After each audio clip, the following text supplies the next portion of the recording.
এই তো সাইড খাওয়ার সময় হয়ে গেল, উঠছি ডিম ভাজতেছি। ডিম ভাজা ডাল দিয়ে ভাত খাবো আজকে।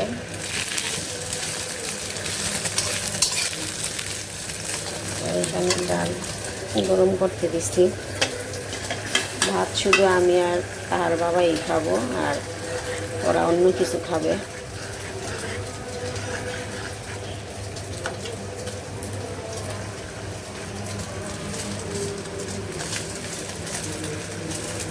ঠিক আছে, তাহলে আমি কাজ সেরে। সাইডের সময় শেষ, আমাদের খাওয়া দাওয়া শেষ হয়ে গেল। আর এই যে তার বাবা রেস্ট নিচ্ছে, আজানের জন্য অপেক্ষা করতেছে। আর এখন আজান দিয়ে দিবে।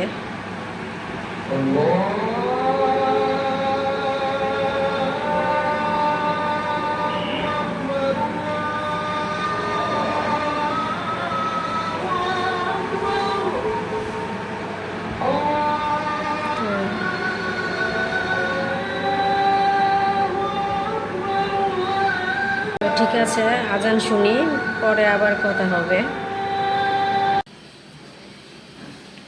Sea food and Thai house.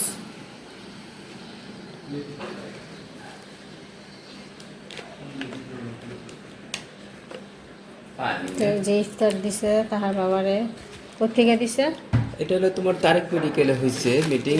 এটা হলো ওষুধ কোম্পানি ভোল্টারিন ও নেপটোর ওষুধের পরিপ্রেক্ষিতে ভোল্টারিন সাপোজিটরি যে পেন, আরবিও ফার্মাসিস্টদের নিয়ে এটা একটা মিটিং হয়েছে।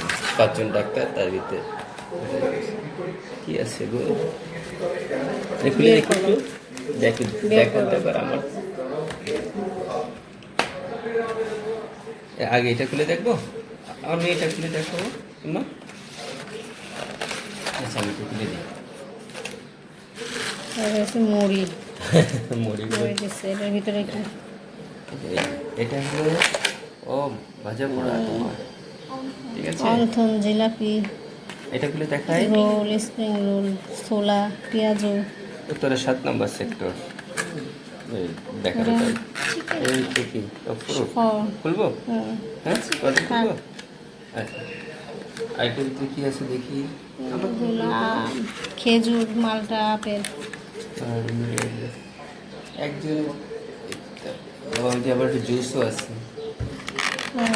Rice, chicken rice, rice, Fried rice. Fried rice, সবজি, চিকেন ফ্রাই। নাম দিয়া তাহা ভালোই দিছে। তো এখানে যে বাজার করেছি, এখানে মুরগি কিনাইছি। তার বাবা এই যে মুরগি কিনে নিয়ে আসছে, আর হলো এখানে গরুর মাংস নিয়ে আসছে।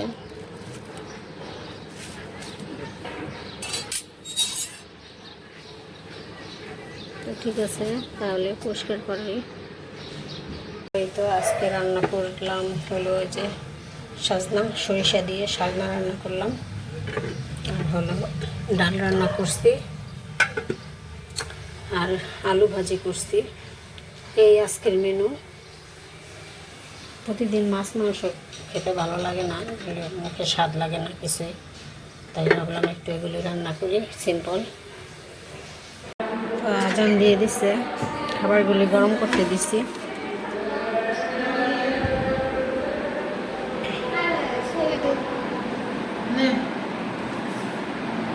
তো এখানে এই যে আলুর দম, আর এই যে তার বাবা যে ইফতারি নিয়ে আসছে সেগুলো, আর শরবত আমরা খাচ্ছি। এই যে সুরদা খাও, ফল খাও। আজকে তার বাবাই নেই, তার বাবার মসজিদে দাওয়াত আছে, সেই জন্য আর আসে নাই। আজকে আমরাই কুকু শরবতটা না।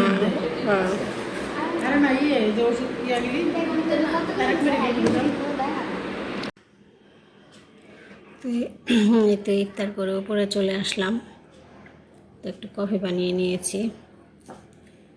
আজকে তার বাবা বাইরে ইফতার করছে, তো আজকে আমি একা, তো একটু কফি বানালাম, ভাবলাম একটু কফি বানাই খাই। মাথাটা হালকা হালকা ব্যথা করতেছে,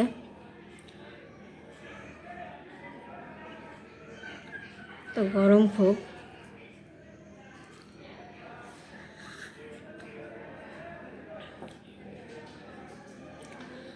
তো ঠিক আছে, আজকের ব্লগটি এই পর্যন্তই। সবাই ভালো থাকবেন, সুস্থ থাকবেন, আমার চ্যানেলের সাথে থাকবেন। আল্লাহ হাফেজ সবাইকে।